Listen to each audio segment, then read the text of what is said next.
तो चलिए आज मैं मुन्ना ठाकुर आज बात करते हैं हम लोग जो है आज डिस्कस करेंगे इस वीडियो में ऐतिहासिक काल के बारे में। ऐतिहासिक काल बोले तो इंग्लिश में अगर बात किया जाए तो हिस्टोरिकल पीरियड के बारे में जो आज इस वीडियो में डिस्कस करेंगे। जैसा कि आपको पता है कि मैं जो हूँ आपको जो हिस्ट्री का जो फाउंडेशन बैच है, जो खान सर का जो पेज है, जो पीडीएफ है, उससे मैं आप लोगों को मतलब क्लास देता हूँ। हो सकता है कुछ मतलब जिनके पास मान लीजिए वैसा सुविधा नहीं पहुँच पा रहा होगा, उन बैच तो इतना सस्ता रहता है कि कहिए मत, ठीक है ना, 200-300 रुपये वैसा कोई दिक्कत नहीं। लेकिन मान लीजिए उसमें भी अगर आदमी नहीं पढ़ पा रहा तो कोई दिक्कत नहीं है, मैं आपको हिस्ट्री का जो नोट है वो मैं प्रोवाइड करूँगा और साथ में आपको कंटेंट जो है वही मिलेगा। इसमें तो हम कुछ कर नहीं सकते हैं, कंटेंट टू दी पॉइंट रहता है खान सर के, इतना माइंड में आप सेटअप रखिए, ठीक है।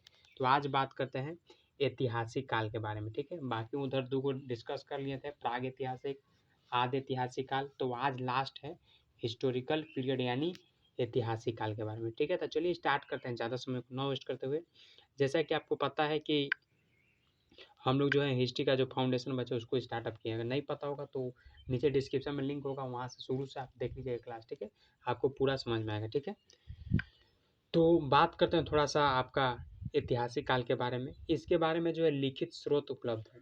पहला वाला में जो प्राग ऐतिहासिक काल था उसमें न लिखित था, ना मतलब कुछ ही नहीं था, समझिए, ना लिखल गया था ना पढ़ल गया था।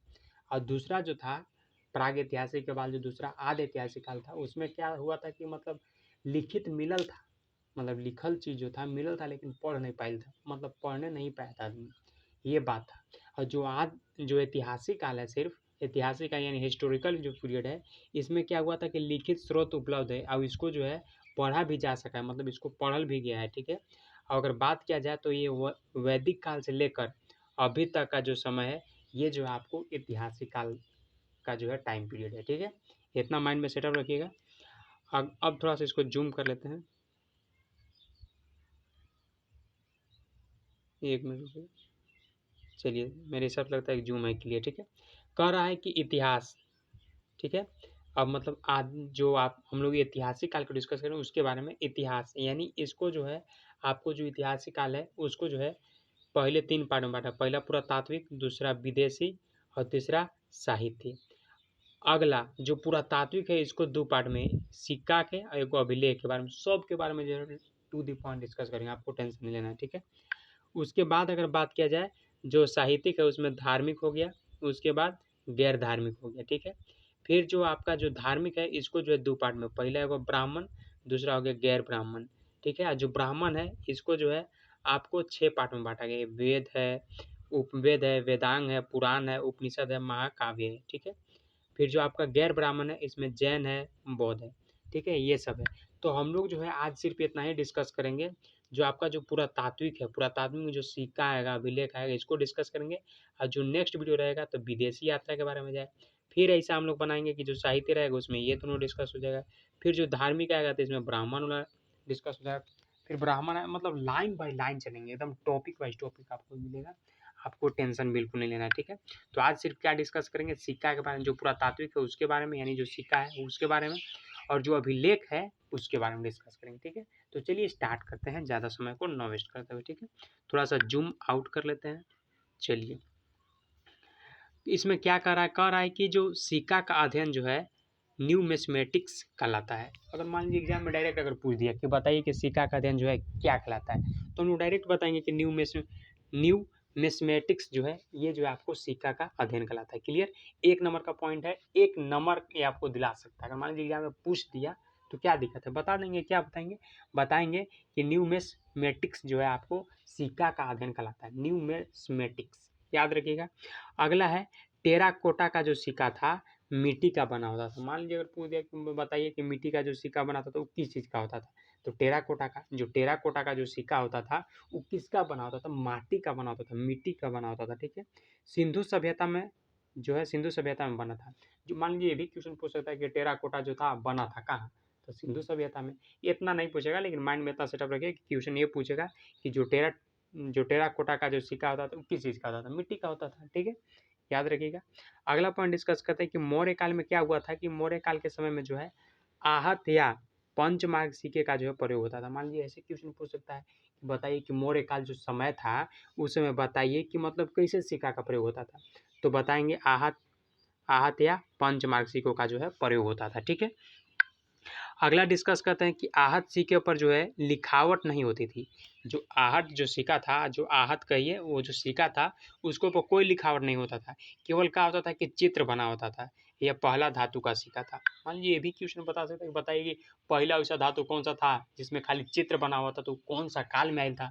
तो ये बता दीजिएगा, मौर्य काल में आयल था। अगर पूछ दिया कि मान लीजिए ठीक है मौर्य काल में आया था, वो कौन सा सिक्का था?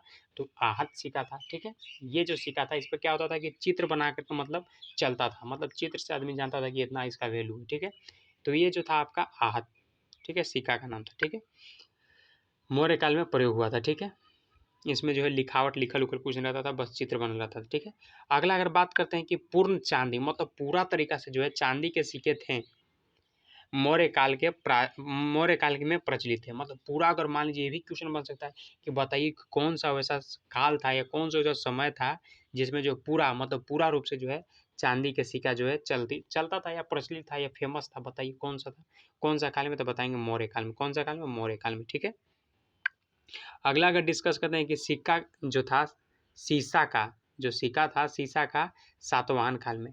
अगर मान लीजिए पूछेगा कि बताइए कि कौन सा वैसा काल था, कौन सा वैसा काल था जिसमें जो सिक्का जो था किसका था? शीशा का। तो क्या बताएंगे? सातवाहन काल। क्या बताएंगे? सातवाहन काल। क्या बताएंगे? सातवाहन काल। ठीक है, क्या बताएंगे? सातवाहन काल। क्या बताएंगे? सातवाहन काल में क्या होता था कि जो सिक्का था किसका था? शीशा का था। क्या सिक्का था? शीशा का सिक्का था। ठीक है, याद रखिएगा। ठीक है, और एक बार फिर से अगर डिस्कस मान लीजिए, अगर कहेगा कि पूरा चांदी का था तो कौन सा? मौर्य काल में। अगर पूछेगा कि पूरा शीशा का जो था सिक्का था कौन सा काल में? तो सातवाहन काल में। अगला अगर बात करते हैं कि बताइए कि पहली बार, मतलब प्रथम जो है, मतलब फर्स्ट टाइम जो है सोने का सिक्का जो है यूनानियों के शासकों के द्वारा चलाया गया। मान लीजिए अगर क्वेश्चन पूछ दिया कि जान गए कि शीशा का, अगर पूछेगा तो बता देंगे सातवाहन काल में चलल था। अगर पूछेगा पूरा चांदी का तो मौर्य काल में। अगर मान लीजिए अगर क्वेश्चन पूछ दिया बाई चांस कि बताइए कि पहली बार ऐसा कब हुआ था जिसमें जो है आपका सोने का सिक्का जो चलाया गया था, किसके समय में? यूनानियों जब शासक थे, यूनान के जो लोग थे, यूनानी शासक के टाइम जो है ये सिक्का जो है प्रचलित था। ठीक है, सोने का सिक्का। अगला है कि शुद्ध सोने का सिक्का जो है कुषाण शासकों के द्वारा। ये सोने का सिक्का था, लेकिन इसमें कह नहीं सकते कि प्योर था।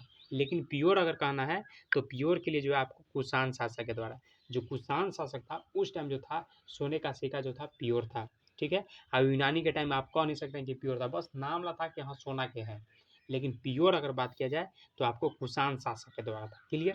चलिए, अगला अगर बात करते हैं कि जो सर्वाधिक मात्रा में तथा कह सकते हैं कि सबसे अशुद्ध सोने का जो सिक्का था वो गुप्त काल में हुआ था। अशुद्ध सोने का अगर बात किया जाए तो गुप्त काल में हुआ था। यानी इस समय जो है अस्कंद गुप्त जो था शासक था। इस टाइम जो था अस्कंद गुप्त शासक था। यानी इस टाइम क्या हुआ था कि अशुद्ध सोने का प्रयोग हुआ था। उसमें क्या था कि मतलब प्योर सोना था, किसमें? कुषाण वाला में। ठीक है, और इसमें जो था पहला बार मतलब सिक्का जो था सोना के चलल था किसमें? तो यूनानी वाला में। ठीक है, यूनानी वाला में पहला बार था। अब पूरा अगर प्योर पूछे तो बताइएगा कुषाण। ठीक है, और अगर पूछेगा अशुद्ध सोने का सिक्का किसमें? तो गुप्त काल में। और इस टाइम मतलब अस्कंद गुप्त जो था यहाँ का शासक था। क्लियर? अगला अगर बात करते हैं कि चांदी का जो सिक्का था गुप्त काल में चंद्रगुप्त द्वितीय विक्रमादित्य समय जो था प्रचलित हुआ था। कह रहा है कि जो चांदी का जो सिक्का था, जो चांदी का जो सिक्का था ये गुप्त काल में जो है चंद्रगुप्त जो द्वितीय था ना यानी विक्रमादित्य के प्रचलित में जो है, मतलब उसी समय जो था ये प्रचलित हुआ था।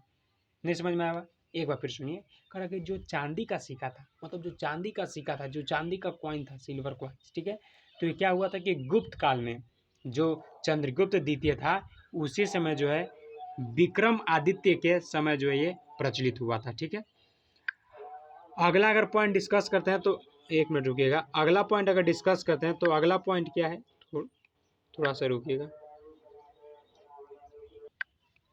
तो बात करते हैं कि ये जो आपका जो चांदी का जो सिक्का था आपका, ये क्या हुआ था कि गुप्त काल जो चंद्रगुप्त द्वितीय था यानी विक्रमादित्य के समय जो फेमस हुआ था। ठीक है, चांदी का सिक्का। ठीक है, अगर बात किया जाए जो मयूर शैली का जो सिक्का है ये गुप्त काल में जो है समुद्रगुप्त के समय में जो है प्रयोग में लाया गया। इस सिक्के का जो है प्रचलन गुप्त काल में जो है सर्वाधिक हुआ। जो मयूर शैली का जो सिक्का था ये ज़्यादा जो है आपको गुप्त काल में जो है फेमस हुआ था। मयूर शैली का सिक्का जो है ज़्यादा जो है गुप्त काल में जो है फेमस हुआ था। मयूर शैली का जो सिक्का है ज़्यादातर जो है गुप्त काल में फेमस हुआ था। क्लियर? अगला अगर बात करते हैं जो कौड़ी होता है ना, कौड़ी, तो कौड़ी का जो प्रयोग जो है गुप्त काल में हुआ, यानी मयूर शैली का भी सिक्का का जो प्रयोग जो है गुप्त काल में हुआ, और जो कौड़ी जो है इसका प्रयोग भी जो है गुप्त काल में हुआ। ठीक है, अगर बात करते हैं कि जो चमड़े का जो सिक्का होता है, तो जो चमड़े का सिक्का जो है हुमायूं के शासनकाल में जो है शिहाबुद्दीन जो था वो प्रारंभ किया था। शिहाबुद्दीन सोचा कि क्या मतलब सबको मान लीजिए एक दिन हमको शासन मिल पे किया है, तो सोचा कि नहीं, एक दिन शासन मिला है हमको, मतलब बनाया गया राजा, तो समझिए कि हम ऐसा कुछ करेंगे कि आने वाला समय में नाम लेगा। तो क्या किया कि चमड़े का सिक्का को जो है उन्होंने जो शिहाबुद्दीन था वो जो है प्रारंभ कर दिया। ठीक है, याद रखिएगा। नेक्स्ट पॉइंट डिस्कस करते हैं कि बताइए 12 नंबर क्वेश्चन डिस्कस कर रहे हैं कि जो रुपए का जो प्रारंभ था ये शेरशाह सूरी ने करवाया था, जो चांदी का होता था। ठीक है, और जो दाम का जो प्रारंभ था, जो तांबा का बना होता था, उसका प्रयोग शेरशाह सूरी ने ही करवाया था। और जो सोने का जो असरफी होता है, इसका भी प्रारंभ जो है शेरशाह सूरी ने ही किया था। ठीक है, तो फाइनली जो था हम लोग डिस्कस किए किसके बारे में, सिक्का के बारे में सिर्फ डिस्कस किए। ठीक है, किसके बारे में डिस्कस करिए, सिर्फ सिक्का के बारे में डिस्कस किए। अब डिस्कस करेंगे अभिलेख के बारे में। ठीक है, तो अभिलेख क्या है उसके बारे में देख लेते हैं। ठीक है, उसके बाद जो हम लोग का वीडियो बंद करेंगे। ठीक है, क्योंकि थोड़ा बड़ा हो जाए। देखें 1 मिनट, ये लगता है कि वीडियो अभी ही बंद कर देना चाहिए। ठीक है, क्योंकि वीडियो थोड़ा लंबा हो जा रहा है। ठीक है, तो अगला जो नेक्स्ट वीडियो आएगा अभिलेख के बारे में डिस्कस करेंगे। ठीक है, तो चलिए वीडियो को यहीं पे क्यूट करते हैं। अगर वीडियो पसंद आता हो तो लाइक कीजिएगा, कमेंट कीजिएगा, दोस्तों के साथ ज़रूर शेयर कीजिएगा, और चैनल बनाओगे तो ज़्यादा से ज़्यादा सब्सक्राइब कीजिए, ताकि आपको जो है रेगुलर कंटेंट मिलता रहे। ठीक है, और कहीं भी अगर दिक्कत होता है तो डायरेक्ट कमेंट करना है। ठीक है, चलिए थैंक यू सो मच।